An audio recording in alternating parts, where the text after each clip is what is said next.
Buenos días, jóvenes. Pues vamos a iniciar nuestra sesión de literatura del día de hoy.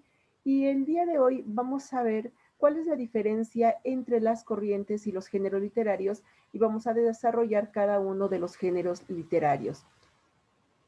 Si tuvieran, por ejemplo, muchachos, 100 libros y les dijeran, quiero que en 10 minutos los clasifiques, los acomodes, ¿cómo lo harían? ¿Cómo los acomodarían? 100 libros en 10 minutos.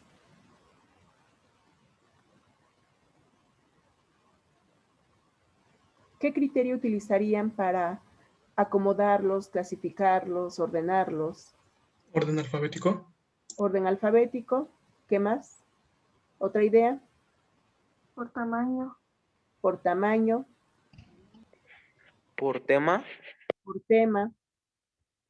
Entonces aquí por lo menos, si fuera por tema, estarían relacionados y sabrían que una parte estaría refiriéndose a lo mismo y que podrían ahí buscar información cuando requirieran. Si fuera por tamaños, pues podríamos tener algunos libros que fueran recetas de cocinas, algunos libros científicos, junto con unos libros de poemas y algún libro de historia. Lo mismo sería en orden alfabético. Para esto existen los géneros literarios. ¿Qué son los géneros literarios? Dependiendo cómo se escriban, van a clasificarse. Hay solamente 3 géneros literarios. Algunos en la actualidad dicen que pueden ser 4, pero tradicionalmente se manejan 3, que es el épico, que posteriormente se convierte en narrativo, que es todo tipo de texto que se escribe en prosa y tiene un narrador. Por eso se llama narrativo.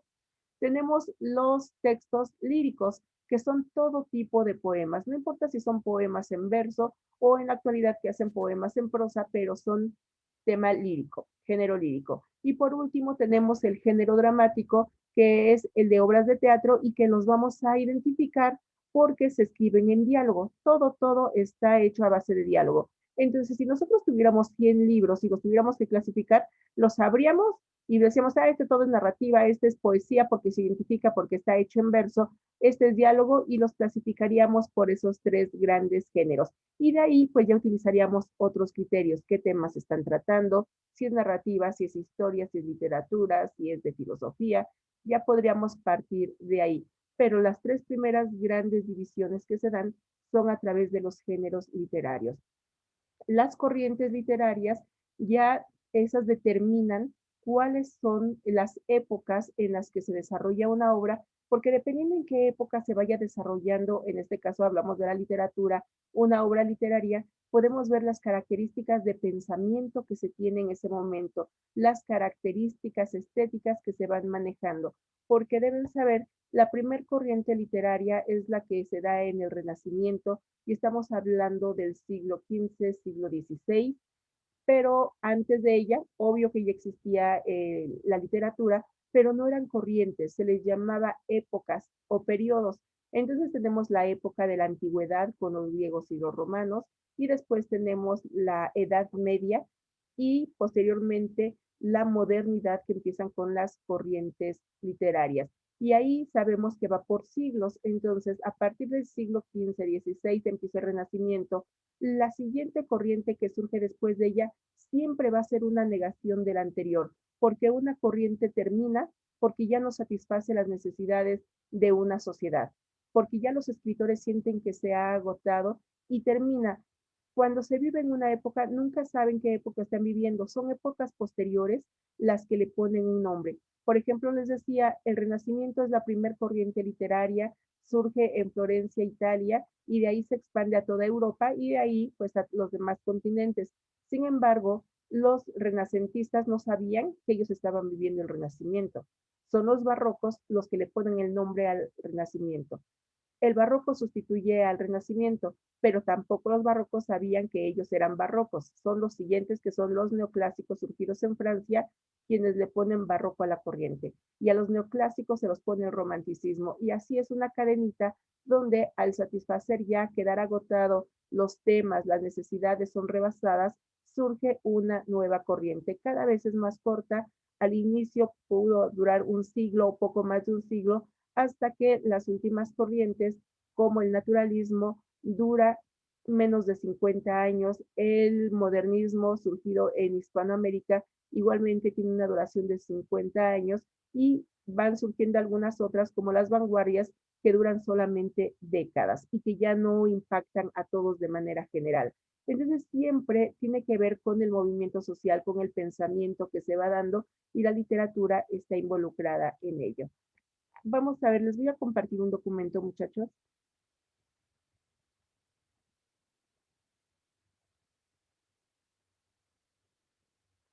Aquí tenemos los géneros literarios. Se los voy a ir explicando uno a uno. No lo van a notar. Les decía, el conflicto en el que me encuentro en la clase es que solamente tenemos 40 minutos, 2 veces por semana y la literatura es sumamente amplia.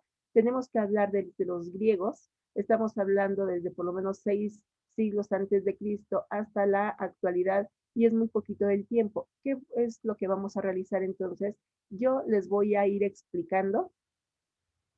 Cuando nos dé tiempo, les doy apunte. Pero en este caso, si no nos va a dar tiempo porque es un tema amplio, se los voy a mandar a tablón de Classroom y ustedes sí van a hacer apunte. De aquí lo que van a notar son las definiciones, características y subgéneros que va a tener cada una de estos 3 géneros, que es el épico, que posteriormente se convierte en narrativo.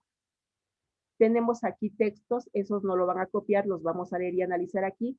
El género lírico, que es el punto 2, que es el todo lo de la poesía, sus características y subgéneros, y lo mismo vamos a hacer con el género dramático. Esto sí lo van a anotar en su cuaderno porque es muy, muy importante que lo hagamos, pero no podemos desperdiciar tiempo porque nos llevaríamos por lo menos 25 minutos en el dictado y no me quedaría tiempo para la explicación. ¿De acuerdo, chicos? Muy bien. Cuando hablamos de género literario, les decía que es una forma de clasificar a la literatura y la primera clasificación que se hace de estos géneros literarios lo hizo el filósofo Aristóteles en su obra La Poética y él por las características que tiene cada uno de los escritos los clasifica en los 3 que les acabo de referir. Tenemos el género épico, en su tiempo no existía el narrativo, pero en el nuestro ya no existe el épico y ahorita explico la diferencia. El primero es el épico, que es narrativo, el género lírico y el género dramático. El género épico, que es una narración heroica que cuenta historias de hazañas y guerras. Debe contar con 3 elementos fundamentales. Tema bélico, es decir, de guerra, debe aparecer dioses y héroes. Su expresión tradicional ha sido en verso y su tema ha estado muy relacionado con el sentimiento colectivo, el nacionalismo, el patriotismo, y sus ejemplos más claros son la Ilíada y la Odisea de Homero, y se han convertido en los más claros ejemplos de este género. ¿Qué nos indica? Que el género épico no existe en la actualidad porque necesita de 3 elementos fundamentales: dioses, héroes y guerra. Y si no hay alguno de esos elementos, no se le puede llamar épica, no es una epopeya y por lo tanto, en la actualidad, todos los textos que tenemos donde es contado por alguien, ¿hay dioses? No, ¿verdad? No hay dioses. ¿En todos hay héroes? No. ¿En todos se habla de guerra? Tampoco. Y como no cumple con esas 3 características, ya no se le puede llamar épica. Y por eso es que a partir de ese momento se le empieza a llamar narrativa. Cuando ya no cumple con esas 3 características, dioses, héroes y tema bélico, se le empieza a llamar narrativa y cambia. Ahora, tenemos género narrativo. Es aquel que se caracteriza por contar sucesos reales o ficticios y como su nombre lo indica, su forma de expresión es la narración, aunque también puede contener descripción e incluso algo de diálogo. También podría ocurrir que la narrativa no fuese escrita, sino en ocasiones se transmitía oralmente. ¿Por qué? Porque muchos de los textos, por ejemplo, los mitos, las leyendas, no se escribían, eran de conocimiento popular, era vox populi, y se iba transmitiendo de carácter oral, pero no por ello indica que no sea narración. Y en el momento en que se deciden plasmar, que se escriben para preservarlas, pues sigue conteniendo su característica. ¿Por qué se le llama género narrativo? Porque narra. Narrar es contar, es transmitir. Y se cuentan historias que nos dice, pueden ser reales, pueden ser ficticias, puede tener parte y parte. Y dentro de ello vamos a encontrar que, aunque sea narración, debe tener algo de descripción. Cuando pensamos en un cuento infantil, Blancanieves, por decirlo y que todo el mundo conozca el ejemplo, se narra una historia, la de la princesa que es huérfana, su padre se casa, etcétera. Pero hay descripciones, se describe el lugar, se describe a los personajes, muchachos. Sí, Miss. Sí, los describen, porque sería muy aburrido donde nos narraran, pero no supiéramos cómo es un personaje, cómo es en lo emocional, cómo es en lo físico, cómo está vestido, qué características tiene, cómo es el paisaje. Nos tienen que dar una descripción del entorno y eso dentro del género narrativo, dentro del texto narrativo es muy importante. Si es importante en el cuento, lo es mucho más en la novela, que es bastante extensa y podríamos perdernos y confundir a los personajes si no sabemos cómo es. Por ello es que no hay ningún género que sea solo, que no tenga un poquito de los demás. Y aquí la descripción, tenemos diálogo, y aunque el diálogo es la principal característica dentro del género dramático, tenemos diálogos narrativos que son muy cortitos para darle voz viva a alguno de los personajes. No es obligatorio que lo tengan, pero puede existir sobre todo en las novelas. Como les decía, las novelas son textos largos. Una novela corta tiene que ser de más de 80 páginas y una novela larga es de más de 150 páginas. Entonces, si tenemos esas extensiones, pues muchas veces algunos personajes van a tener la palabra en un diálogo con otro personaje. Las principales características que tiene el género narrativo son que tiene un narrador, es el que cuenta la historia. El narrador puede ser un narrador en primera persona. El narrador en primera persona es el que habla de sí mismo cuando se involucra en la historia.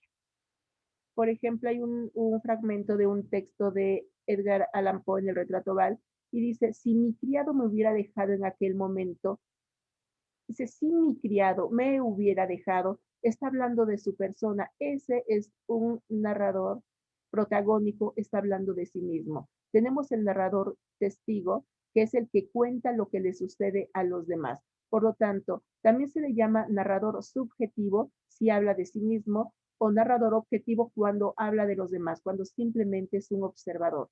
Tenemos personajes. Los personajes van a ser quienes desarrollan la historia, pero dentro de ellos hay clasificaciones. Nosotros ya los vimos, ya habíamos visto esto que les estoy diciendo de los tipos de narrador, personajes. Los principales, los que aparecen más veces, son los personajes principales. Después, los que siempre acompañan a realizar las acciones son los personajes secundarios y los que aparecen rara vez o con poca importancia son los personajes incidentales, es decir, como el cartero que dejó la correspondencia y se fue, como apareció, es un personaje, pero es un personaje incidental, no es un personaje de los más importantes que serían los principales. Tenemos el tiempo en el que está ocurriendo la historia, tiempo real, tiempo subjetivo. El tiempo real es cuando sucede, no importa si está ubicándolo en la Edad Media, si está ubicando en la época de antes de Cristo, en la prehistoria, si es un tiempo futurista, dependiendo cómo se vaya manejando los verbos dentro de la narración, es el tiempo. Pero también se llama tiempo cuando es objetivo, cuando las situaciones suceden. Pero también tenemos el tiempo subjetivo, que es cuando ocurren en el pensamiento. Si alguien nos dice, Juanito se encuentra tomando sus clases en el preescolar, pero se queda pensando qué feliz fue cuando destapó sus juguetes en Navidad y cómo se divirtió ese día. Ahí podemos ver que Juanito en esa narración está en su clase en preescolar presencialmente, pero su mente anda viajando y anda recordando cómo se divirtió al recibir sus regalos de Navidad, y eso ya sería un tiempo subjetivo porque no está sucediendo realmente. Los subgéneros que tenemos que forman parte de la narrativa son la epopeya o épica, como la Ilíada y la Odisea, la novela como El ingenioso Hidalgo Don Quijote de la Mancha, tenemos cuentos como los de Horacio Quiroga, Edgar Allan Poe, mitos, los mitos que es donde siempre aparecen las historias de los dioses, dioses y héroes, y las leyendas que son de carácter más popular, en donde pueden tener una parte de realidad y eso se mezcla con mucha fantasía y Es así como se conoce. ¿Alguna duda del género épico o narrativo, muchachos? Sí es importante que relacionen épico y narrativo, porque en los exámenes de la UNAM, cuando les preguntan géneros literarios, no les ponen narrativo. Ustedes ahorita si buscan van a encontrar sobre todo género narrativo, lírico y dramático. Pero si aparece en lugar de género narrativo, les ponen épico, quizás se confundan. La UNAM siempre lo pregunta como género épico. Entonces, para que lo tomen en cuenta. Tenemos aquí un ejemplo. La Ilíada de Homero. Con lánguida voz respondióle Héctor, el de tremolante casco, te lo ruego por tu alma, por tus rodillas y por tus padres. No permitas que los perros me despedacen y devoren junto a las naves aqueas. Acepta el bronce y el oro en abundancia te dará mi padre y venerada madre, y entrega a los míos el cadáver para que lo lleven a mi casa y los troyanos y sus esposas lo pongan en la pira. Mirándole con torva faz, le contestó Aquileo, el de los pies ligeros, no me supliques, perro, por mi rodilla ni por mis padres. Ojalá el furor y el coraje me incitaran a cortar tus carnes y a comerme las crudas.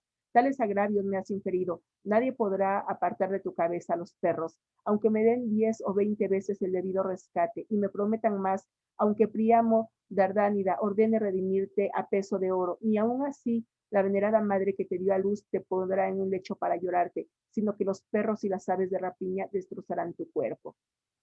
Contestó ya moribundo Héctor, el de tremolante casco. Bien te conozco y no era posible que te persuadiese, porque tienes en el pecho un corazón de hierro. Guárdate de que te traiga a ti la cólera de los dioses el día que Paris y feo Apolo te harán perecer, no obstante tu valor en las puertas eseas.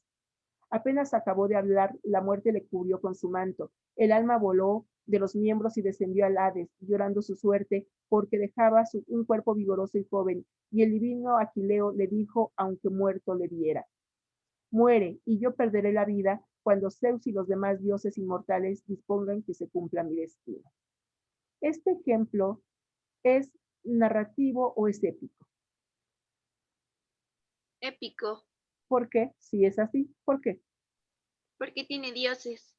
Porque hay dioses, está hablando de Apolo, tiene héroes, está aquí, es de la obra de la Ilíada, donde habla acerca del enfrentamiento que tiene Héctor con Aquiles, donde Aquiles es el vencedor, mata a Héctor, y Héctor le suplica que le permitan recuperar su cuerpo para darle las honras fúnebres porque es el príncipe de Troya, y el otro dice que no, que se lo van a comer los perros, y es así como lo arrastra Aquiles por toda la ciudad, y los perros van detrás del cuerpo del príncipe Héctor.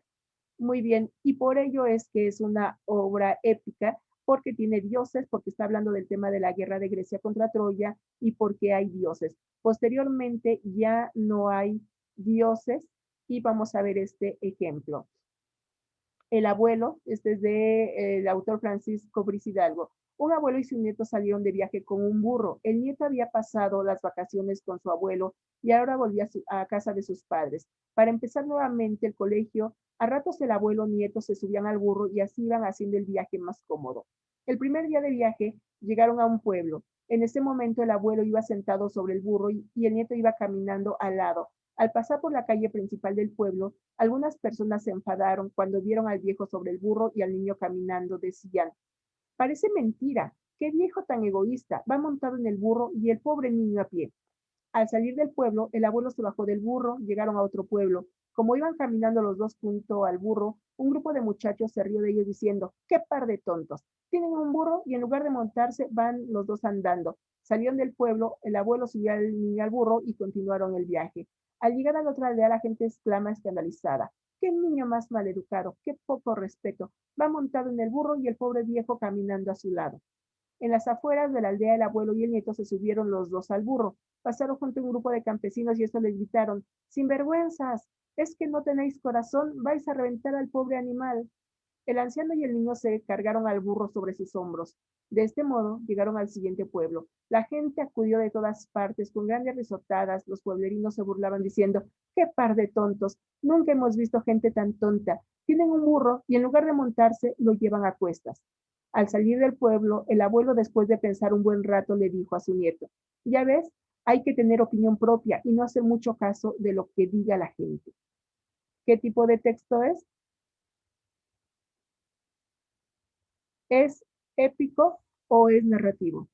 Narrativo. Narrativo. Aquí ya vemos que no hay dioses, no hay héroes, no hay tema bélico, por lo tanto, de ninguna manera puede ser épica, puesto que no cumple con sus tres principales características, pero sí cumple con la narrativa. Hay un narrador. ¿Qué tipo de narrador tiene? Es un narrador en primera persona o en tercera. Si es en primera y es subjetivo, se involucra. Si solo cuenta lo que le sucede a otros, es objetivo en tercera persona. ¿De qué tipo es? En tercera persona. En tercera, porque dice, un abuelo y su nieto salieron de viaje. Si hubiera dicho, mi nieto y yo salimos de viaje, se estaría involucrando y sería primera, pero aquí es en tercera persona. ¿Tiene personajes? ¿Quiénes? Sí. ¿Quiénes son los personajes? El abuelo, el El niño y burro, el el burro. abuelo y el neto. Sí, el burro sí es importante en este texto. En otras circunstancias quizá el burro no lo sería. Aquí sí, porque también de él depende cómo la gente dé su opinión. Tenemos un espacio, es decir, un lugar donde se desarrollan las acciones, Sí, los pueblos. los diferentes pueblos. Y el tiempo en el que se está manejando, aunque su abuelo y su nieto salieron de viaje con un burro, el primer día llegaron, aquí lo podemos poner como presente, aunque se salieron, llegaron, van caminando, lo tenemos en presente. Y ya tenemos ahí nuestras principales características narrativas. ¿Sí se observa la diferencia entre la épica y la narrativa entonces, muchachos? ¿Queda clara? Sí. Muy bien, gracias. El segundo punto, el Maestra. género lírico. Para empezar, el género lírico se llama así porque, como estamos viendo, les decía que está desde los griegos. El género lírico es la poesía, pero en ese entonces se acompañaba de la lira. La lira es como un arpa, pero más pequeña, y es que las poesías se entonaban, eran como cantadas, pero acompañadas de este instrumento. Y como eran siempre los poemas, esas obras acompañadas de lira, se le llamó género lírico. Y el género lírico es para todo tipo de poesía. No importa que sea poesía que tenga rima, que no tenga rima, que sea en verso, que sea en prosa, sigue llamándose género lírico.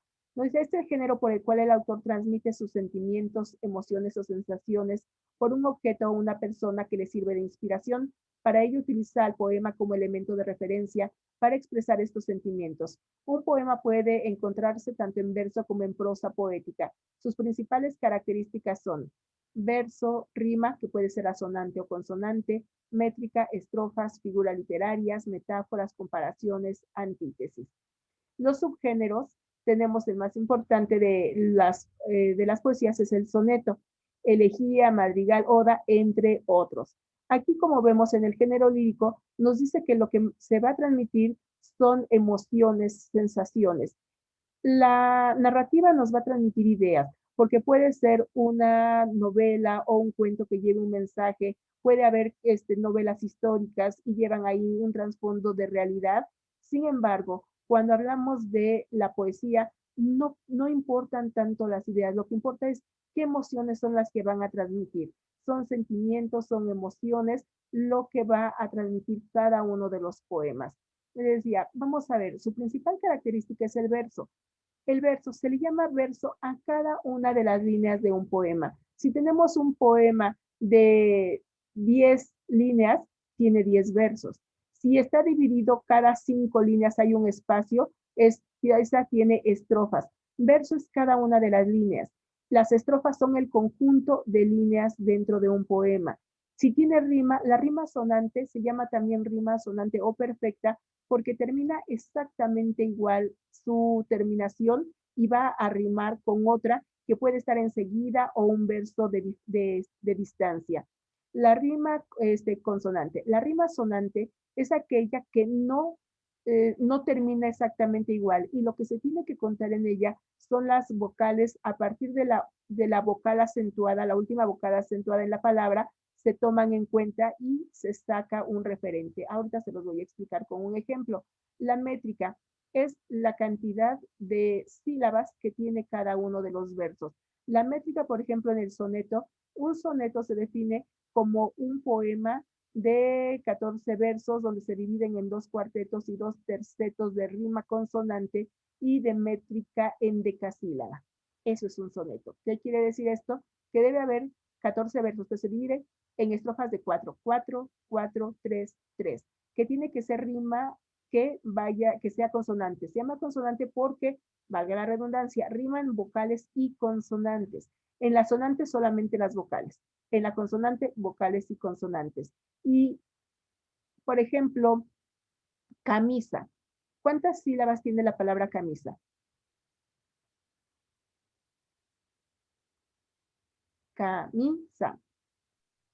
3. 3. Si esto fuera un verso, sería un trisílabo, porque tiene 3 sílabas. Pero si decimos la camisa abandonada, ¿cuántas sílabas habría en la camisa abandonada? 4. No, sílabas. La camisa 8. abandonada. 8. Y ahí 7. aparece. Son 8. La camisa abandonada. Y ahí, después ya cuando veamos directamente el género lírico, vamos a ver que para poder contar la métrica, tenemos primero que identificar las sinalefas. Las sinalefas son cuando en un poema, en un verso, una palabra termina en vocal y la siguiente palabra inicia en vocal, se unen en una sola sílaba. No se cuenta la métrica como se haría de manera normal en la ortografía. Se hace simplemente por sonidos. Lo que cuentan son los sonidos. Vamos a ver aquí rápidamente un ejemplo. En tanto que de Rosa y Azucena del español Garcilaso de la Vega. En tanto que de Rosa y Azucena se muestra la color en vuestro gesto, y que vuestro mirar ardiente honesto enciende el corazón y lo refrena. Y en tanto que el cabello que en la vena del oro se discogió con vuelo puesto, en el hermoso cuello blanco enhiesto el viento mueve, esparce y desordena. Coged de vuestra alegre primavera el dulce fruto antes que el tiempo airado cubra de nieve la hermosa cumbre. Marchitará la rosa el viento helado, todo lo mudará a la edad ligera por no hacer mudanza en su costumbre. Aquí tenemos, este poema es un soneto, tiene 4 estrofas, cada una de las líneas que ven aquí se llama verso, el conjunto de versos forma estrofa, debe haber una separación e inmediatamente como si fueran los párrafos contamos 1, 2, 3, 4 estrofas, 2 cuartetos porque tienen 4 versos, 2 tercetos porque tienen 3 versos, Azucena, frena, termina ena, coinciden vocales y consonantes, gesto, honesto, esto, ena, esto, primavera, era, airado, ado, cumbre, ado, rima con airado, ligera, con primavera, costumbre, con cumbre. Esto se llama rima consonante porque es exactamente igual la terminación. A diferencia de esta rima de Gustavo Adolfo Bécquer, como guarda el avaro su tesoro, guardaba mi dolor, quería probar que hay algo eterno a lo que eterno me juró su amor, mas hoy le llamo en vano y oigo al tiempo que le acabo decir, al barro miserable eternamente no podrás ni aún sufrir. Tesoro, pues no rima con nada, ni dolor, eterno, cada uno. ¿Qué se hace aquí? Como guarda el avaro su tesoro, la rima, el acento está en la o, cuento y tendría que poner acá adelante una O y otra O. Mi dolor, la última vocal acentuada es O, pongo solamente una O. Quería probar que hay algo eterno, O, porque ahí está el acento O. Su amor, O. ¿Cuál es la letra dominante en este poema? ¿Qué es lo que hace que tenga esa rima? Aunque no es una rima perfecta. ¿Cuáles son las vocales predominantes? Tesoro, o, dolor, o, eterno, o, amor, o. ¿Cuál fue la vocal predominante? La O. La O. La O. Eso es lo que le da ritmo, lo que hace que tenga rima, aunque no es una rima perfecta como vena, presto, enhiesto, desordena, que terminan exactamente igual. Esta es una rima consonante, riman vocales y consonantes. Esta solamente las vocales y por eso se llama rima asomante. Tiempo, o, decir y, aquí tengo o y, eternamente, sufrir y. Aquí entonces tengo IES y tengo que son las que sobresalen, 2 y 2. Eso es una rima de carácter asonante. ¿Sí queda claro, chicos? ¿Qué es lo que tiene? ¿Cómo puedo distinguir a un poema de la narrativa? ¿Qué es lo que va a tener un poema? Emociones y sensaciones. Emociones, y además de que esto no se parece en estructura, está hecho en versos y en estrofas, a diferencia de esto que está hecho de párrafos y todo va de corrido. Y esto tiene rima y tiene versos, ¿de acuerdo? Vamos a ver el último, el género dramático. En el caso del género dramático, este está fundamentalmente ligado al teatro, corresponde a las representaciones teatrales. En estas se representaban algún episodio o conflicto por medio del diálogo de los actores que lo representaban. Aunque puede ser leída, el género dramático tiene como fin la representación llevada a cabo por unos personajes en un escenario para un público. Por lo tanto, el diálogo en este género es fundamental. ¿Cómo se van a hacer? Uno puede leer el texto, pero lo importante era irlo a ver actuado, es decir, ver a los personajes en el teatro, y es ahí como el diálogo de persona a persona se tiene que ir dando. Personajes, que son los que lo desarrollan, actos, que es como los capítulos dentro de una narrativa, son las divisiones más amplias, las escenas son los actos breves que van realizando, y las acotaciones son las instrucciones que da el dramaturgo, que es el que hace las obras de teatro, que las da, pero van entre paréntesis, porque esa no las dice el actor, las hace. Los subgéneros tenemos tragedia, que es la más importante, la comedia, el drama, tragicomedia, sainete, zarzuela, entre otros. Vamos a ver aquí unas escenas de casi el final de la obra Otelo de William Shakespeare. Otelo es el personaje, es un celoso que se encuentra lleno de celos y por mentiras que le dice el antagónico Iago, le hace creer que su esposa Desdémona, que es una buena y fiel mujer, le hace creer que es infiel y él está loco de celos y la va a matar, y finalmente pues sí la mata. Otelo calla y escucha. Desdémona, bien, ¿qué ocurre? Otelo, ¿acaso le has dado aquel pañuelo tan querido que yo te regalé? Desdémona, no por mi vida y alma y mi alma. Mándale llamar y pregúntale. Otelo, guárdate, guárdate, alma mía, guárdate. El perjurio, estás en tu lecho de muerte. Desdémona, pero aún no he de morir. Otelo, sí, ahora mismo, con que confiesa abiertamente tu pecado, pues negar con juramentos cada cargo no puedes destruir ni ahogar la convicción que me atormenta. Vas a morir. Desdémona, que Dios se apiade de mí. Otelo, pues amén. Desdémona, apiádate tú también, jamás. Jamás he pecado contra ti, jamás sentí por casi nada que más que el afecto común que Dios permite, jamás le di prenda. Otelo, por Dios, le vi el pañuelo en la mano. Ah, perjura, me pones de piedra el corazón y vuelve firme mi propósito cuando yo lo creía sacrificio. Le vi el pañuelo, Desdémona, él lo encontraría, yo no se lo di. Mándale a que venga y confiese la verdad. Otelo, ya ha confesado. Desdémona, ¿qué ha confesado? Otelo, que habéis tenido trato. Desdémona, ¿cómo? ¿Carnal? Otelo, sí. Desdémona, no puedes decir esto. Otelo, no le han cerrado la boca, se encargó el honrado Iago. Desdémona, el miedo me engaña, ha muerto. Otelo, si hubiera sido vida sus cabellos, mi venganza podría con todas. Desdémona, ah, le han engañado y yo estoy perdida. Otelo, calla, zorra, ¿le lloras en mi cara? Desdémona, ah, destiérrame, señor, no me mates. Otelo, muere, zorra. Desdémona, mátame mañana, esta noche no. Otelo, como te resistas. Desdémona, solo media hora. Otelo, empezar es acabar. Desdémona, que rece una oración. Otelo, demasiado tarde. La ahoga. Esto es una acotación porque ninguno de los dos personajes lo dice, es una indicación porque en este momento le empieza a estrangular. Desdémona, oh Dios mío, Emilia, desde dentro, otra vez una acotación. Señor, señor, señor, Otelo, ¿qué ruido es ese? ¿Aún vives todavía? Soy cruel pero clemente, no quiero alargar tu agonía. Así, así. Emilia, desde dentro. Señor, señor. Otelo, ¿quién es? Emilia, desde dentro. Ah, señor, deseo hablar con vos. Entonces aquí, como vemos, está hecho de diálogo y tiene que decir a cada que le toca el parlamento quién es el que está hablando, porque como primero es un texto escrito, pues nos perderíamos de saber quién lo está diciendo. Así que siempre empieza con el nombre de quien va a dar, a decir su diálogo, pero en la obra representada sobre un escenario, tenemos ahí que pues no es necesario que sepamos porque cada uno dice los personajes y nosotros los reconocemos de una manera inmediata. Así que de esto se tratan los géneros literarios. Tenemos 3 géneros literarios: el épico, posteriormente convertido en narrativo, principal característica narrador. Tenemos al género lírico, todo tipo de poesías que se escribe en verso, que tiene rima, y tenemos el género dramático, que es para ser representado sobre un escenario y cuya principal característica son los diálogos. ¿Alguna duda, muchachos? No, Miss.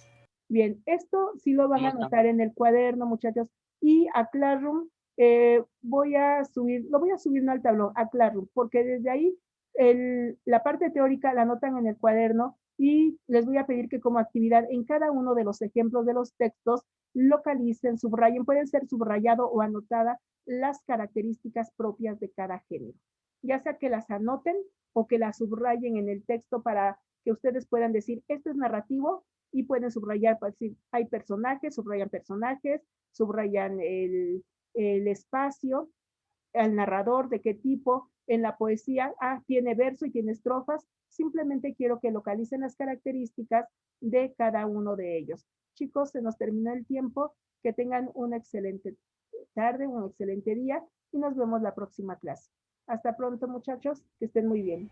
Hasta mañana, Adiós, profe, Miss. Que igualmente. tenga buen día. Cualquier duda me la hacen saber, por favor. ¿Sí? Gracias, igualmente. Bueno, hasta luego. Que estén muy bien, muchachos.